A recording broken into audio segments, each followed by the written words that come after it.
The cradle is overturned, the rushes dark with blood, and the prince's infant son is gone. In the doorway stands Gelert, his great hound, tail wagging weakly, jaws stained red.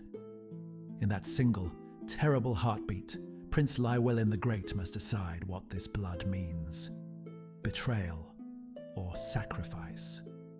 In the 13th century, Llywelyn ab Iorwerth ruled the mountains and valleys of Gwynedd, a prince whose power reached across much of Wales. He was a hunter as well as a war leader, and the forests around his hall near what is now Gelert rang often with the calls of horn and hound. Among his pack there was one dog set above all others, Gelert, a strong, loyal hunting hound, said to have been given to him by King John of England, trusted so completely that the prince left his most precious treasure, his infant heir, under the animal's watch. On the morning that would haunt him, Llywelyn prepared to ride out, bow strung, spear ready, the cry of the hunt in his ears. His baby son slept peacefully in his cradle, the warm weight of furs tucked around him, and Gelert curled nearby, ears pricked, the very image of a steadfast guard. No intruder, man or beast, could pass that door unnoticed. So the prince and his companions rode into the wilds, thinking only of deer and boar, and the clean, bright struggle of the chase. Hours later, as the shadows lengthened across the slopes and mist gathered in the low hollows, Llywelyn returned to his hall. The ride back was ordinary, filled with the tired contentment that follows a day's hunt. But as he approached the door, something was wrong. There was no eager chorus of hounds. Only one shape moved to meet him, Gelert, alone. The dog bounded forward as always, but his muzzle was clotted with blood, dark and drying. His coat was stained, his chest spattered, as if he had torn something apart and revelled in it. Llywelyn's first thought was confusion, sharpened at once into dread. He called for the child's nurse. No answer. He pushed past the hound, heart beginning to pound. The nursery was a scene of ruin. The cradle lay on its side, furs flung aside, the floor smeared and spotted with blood. The child was nowhere to be seen. Silence hung in the room, heavy and absolute. Behind him, Gelert panted, still wagging his tail as if waiting for praise. In that instant, a father's terror overwhelmed a hunter's reason. Llywelyn's mind leapt to the simplest, most brutal conclusion. His faithful hound had turned killer. The blood, the overturned cradle, the emptiness where his son should be. Each piece snapped together into a single, awful image. The prince's grief became fury. He drew his sword.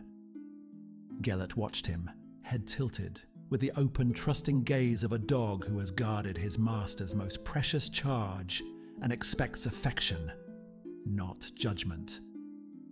Perhaps he whined, perhaps he crept closer, seeking reassurance. Llywelyn saw only the blood. With a cry torn from somewhere deeper than words, he drove the blade into the dog's side. Gelert's howl filled the small chamber, a sound of shock and pain, and, perhaps, confusion that this trusted figure had become executioner. The hound crumpled to the rushes, blood pooling around him, the light fading from his eyes. And as that dying cry still echoed against the stone, another sound rose beneath it. A thin, wavering wail, the cry of a child. The sword slipped from Llywelyn's hand. He flung aside the overturned cradle and the scattered bedding, and there, in the shadows beyond, he found his son, alive, shaken, but unhurt, his small face streaked with tears.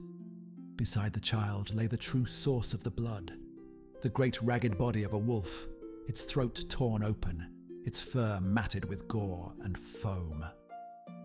The room's horror rearranged itself in an instant. The cradle had not been the scene of a murder, but the battleground of a desperate defence. The blood on Gelert's jaws was not his son's, but his enemies'. While Llywelyn had been out hunting, death had come to his threshold in the shape of a wolf, and Gelert had met it alone to protect the helpless child. The prince understood all of this in a single, shattering moment, and knew with perfect clarity what he had done. He knelt beside Gelert, pulling the lifeless head into his arms, feeling the warmth already beginning to leave the faithful body. The wolf's corpse, the saved infant, the ruined room, all bore silent witness against him. No enemy had destroyed his greatest protector. He had. In the days that followed, Llywelyn did what little he could. He buried Gelert with honour outside the walls of his hall, raising a mound and, it is said, calling others to see and remember the Hound who had given his life for a prince's son. The place would come to be known as Gelert, Gelert's grave. And stories say that from that day on, Llywelyn's laughter was never heard again. The child lived, the dynasty continued, and the wolf was forgotten. But the echo of that fatal decision lingered. Generations repeated the tale as a warning against the perils of haste and the blindness of fear, each retelling sharpening the image of the dog's trusting eyes and the prince's trembling sword. Today, visitors still walk to a simple cairn in a Welsh valley and read the story carved there of a hasty judgment and a loyal hound. Whether the event unfolded exactly as told is uncertain. It carries the shape of legend as much as history. Yet, the question at its heart endures. When we are faced with blood and ruin and only fragments of the truth, will we strike first, or stop long enough to see who has stood between us and the wolf? If you enjoyed this video, please consider subscribing. Make sure to leave a comment with who you want covered next.